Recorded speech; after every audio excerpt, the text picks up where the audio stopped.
You know that story, the one that you've probably been told over and over and over again in life, the one that goes something like, if you want something to happen, you can make it happen. All you've got to do is get clear on what you want, put your head down, and get to work. And work at it day in, day out, stay consistent. If any obstacle comes your way, which it will, because that's part of the whole process, right? The whole process is overcoming one obstacle after the next to achieve that outcome that you are so capable of achieving. If only you keep your head down and keep working hard every single day to achieve that thing that you know you want so badly. So it's the story, right, that I've been told in so many different walks of life. It's one I was very much so taught as an engineer in school, learning the scientific process, the engineering design process, this ability to use our human minds to either get clear on a problem or, some other outcome, something that we want to bring into the world. It's also something that I would hear in the different spaces that I pursued as an athlete. If you want to win that state championship, you've got to show up and work hard every single day, each game as one obstacle to get through each step along this ladder to achieve the thing that you want. I found my way to rock climbing, and rock climbing was my favorite space to call upon this story that I could get better and better, and I could keep setting goals, and I could keep showing up day after day, working hard, getting stronger, improving my technique, working so hard consistently and crushing it over and over and over again. This space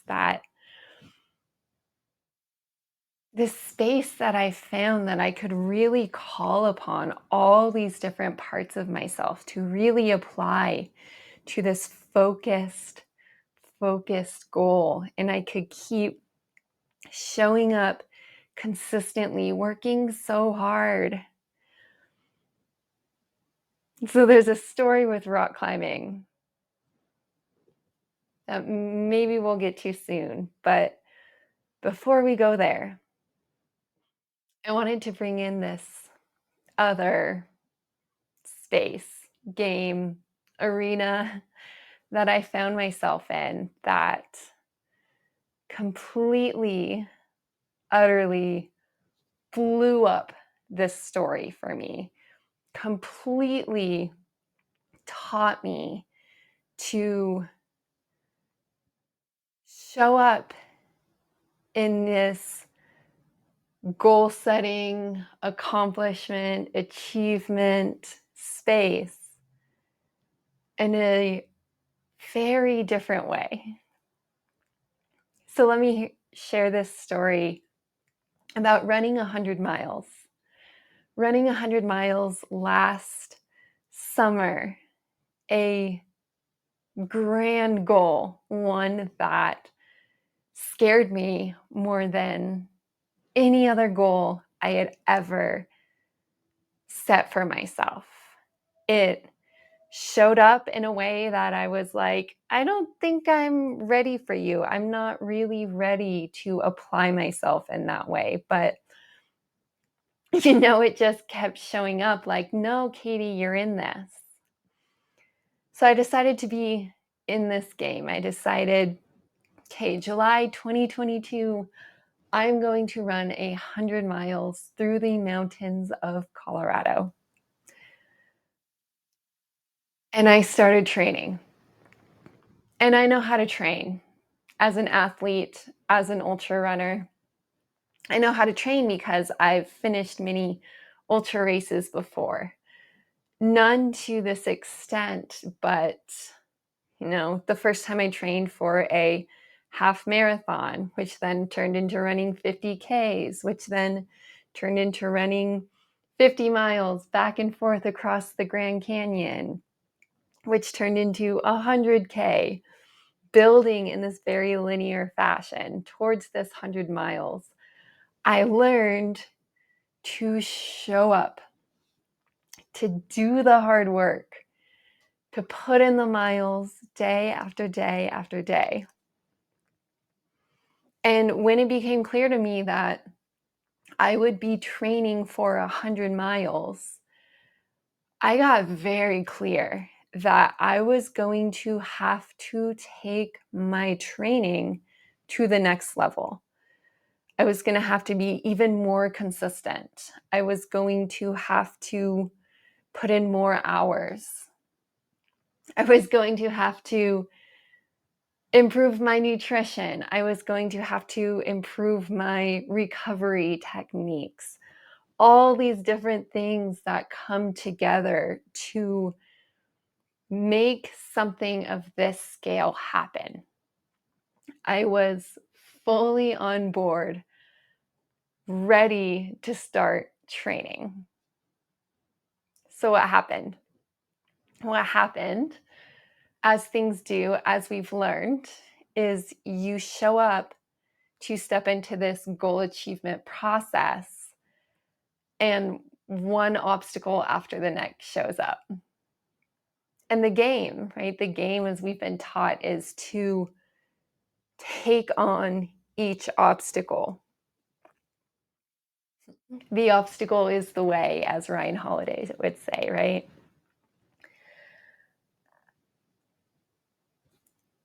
So I'm taking one step after the next. And as I'm taking each step, the obstacles just keep piling up. Our mountains last spring started burning down at a rate that we have never seen before.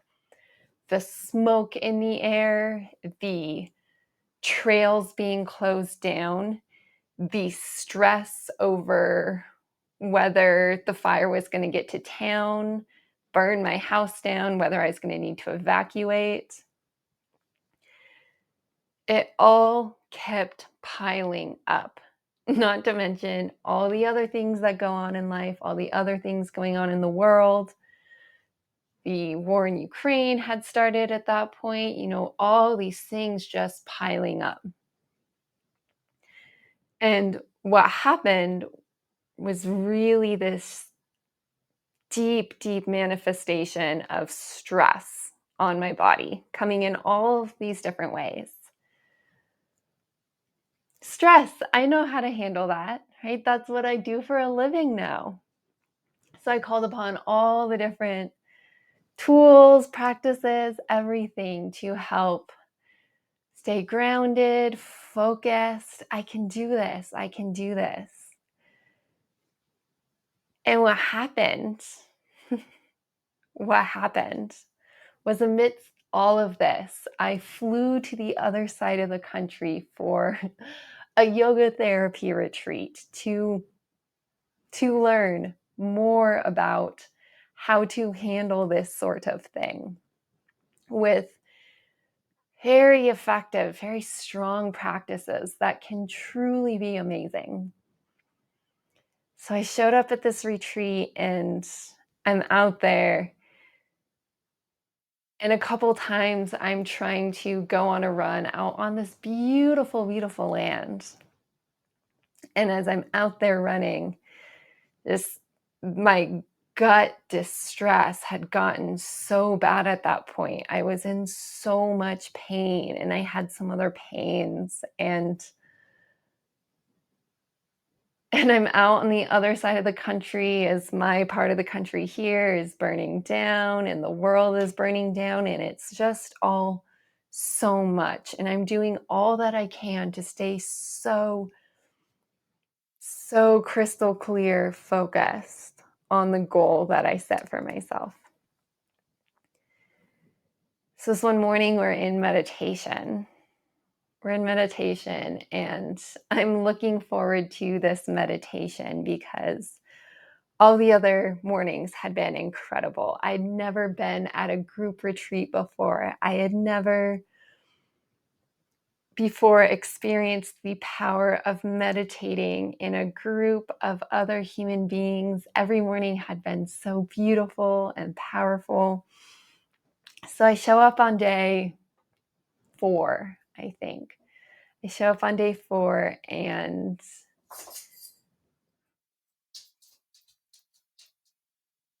I'm sitting there. I'm sitting there and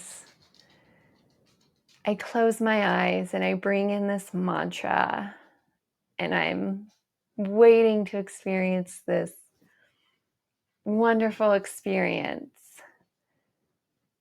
And instead, what happens is I start to feel. I start to feel it all. All of the stress, all of this dark, dark energy, all of the pain, all of it, could feel it right here. I had 45 minutes to do this. 45 minutes where I was like, yay, let's experience the light in group. This is going to be amazing. I enter into this meditation and it's like, oh, this is what I'm going to do today, is sit here for 45 minutes and feel the weight of the world crushing me. And as I'm doing that, I'm feeling into this goal of mine. And I'm questioning, why? Why am I doing this? And I have my reasons. It's a long list of reasons. I am in a practice of calling upon them regularly because that's what we do, right? That's what we do when we're working so hard to achieve a goal and things get so tough. We have to remember our why. Why are we showing up here? So I'm calling in all these beautiful reasons why I love ultra running, what running 100 miles means to me. And it's mixing here in this space that I'm holding that just is heavy, so heavy. All the stress of everything weighing down on me. And then it hits me. It hits me that I don't have to run this race. I don't need to run this race. That I'm not going to run this race. And as that lands in the space, things start to dissolve. The heaviness of it all, the weight, that crushing weight of the world begins to dissolve. This thing that's so heavy, this extreme burden to bear that's weighing me down as I walk through life amid all these other dark, dark, heavy things happening. I'm not going to do it because it's too much. it is too much. So eventually the, sound bowl sung, indicating the meditation was over. And I opened my eyes to a new world where I'm not running this race. So I spend the next few days just feeling so light and happy. And I go out to these trails that I've been running, this space that, a few days earlier was feeling so heavy. And I go out there and I start to see everything in a new way. I take slower steps. I take longer pauses. I come into much fuller connection with the land that I'm on. And day after day, I show up there walking this path, just experiencing the light of it all. And as I'm out there, 2, 3 days later, I notice that my legs, they start moving a little bit faster. The next day, out there wandering, no race to run, just out here enjoying the light that's here today. And I notice my legs, they're moving faster and faster.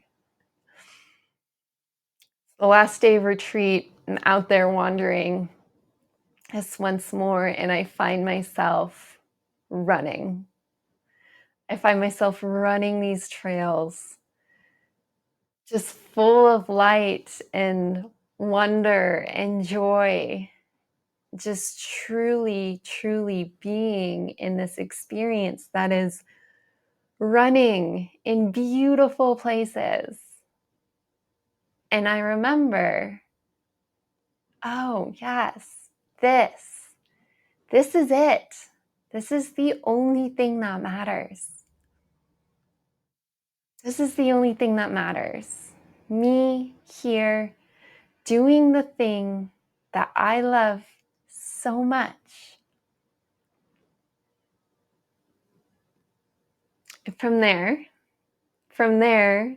I got in my car, left the retreat, took off up into the Adirondacks, spent an incredible 4 to 5 days running up and down the mountains there, getting to know those mountains for the first time, to fall in love with the big goals and accomplishments that people get super stoked for up there.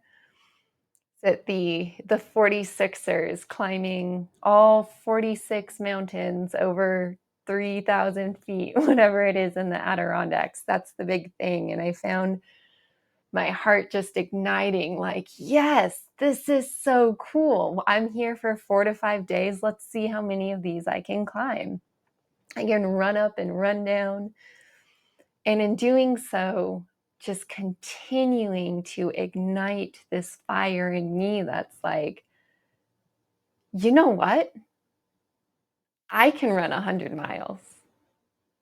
If I can be out here in the Adirondacks running up and down these mountains, maybe I can run 100 miles.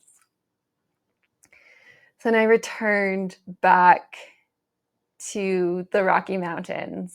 And at that point, it was 14er season. 14ers in Colorado, the mountains over 14,000 feet. It was time to show up in Colorado and do the same thing that I love to do and I'm really good at, just running up and down mountains. Starting to check off one 14er after the next, running up and down one each day, maybe 2 on a particular day.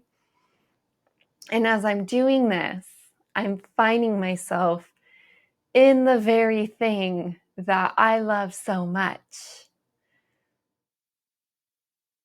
taking it all the way to July, where I showed up in the same mountains, got on the starting line, started running, and 35 something hours later, after climbing many mountains, after running 100 miles, crossed the finish line. And it's an accomplishment that blew me open in so many ways because, well, one, it was crazy and beautiful, and I did it. I ran 100 miles. Like, wow.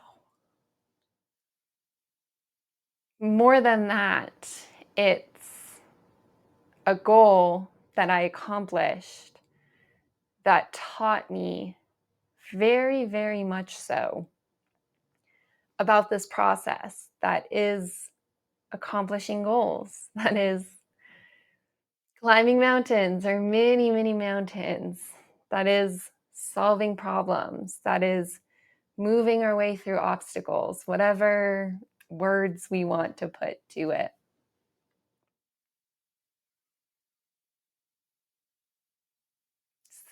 So many lessons learned. And what I love so deeply these days is taking this and continuing to see it unfold out on the trails as I continue to question what comes next. What comes next after finishing my first 100 miler? And also taking this into all walks of life. Really starting to question, on occasion even blow open the ways we've been told to make things happen. Do we make things happen? Do we get ourselves to accomplish those goals, solve those problems? Do we make it happen by showing up every single day and making it happen? Or is there much more to the process? Much more to the process that we can maybe bring in to, yes, smash those goals that we set for ourselves, and also do it in a way that brings so much more joy and true fulfillment to the whole grand thing. Yeah. I'm going to leave us there for today. So, as always, thank you so much for listening, and I will catch you in whatever the next space is that we find ourselves in.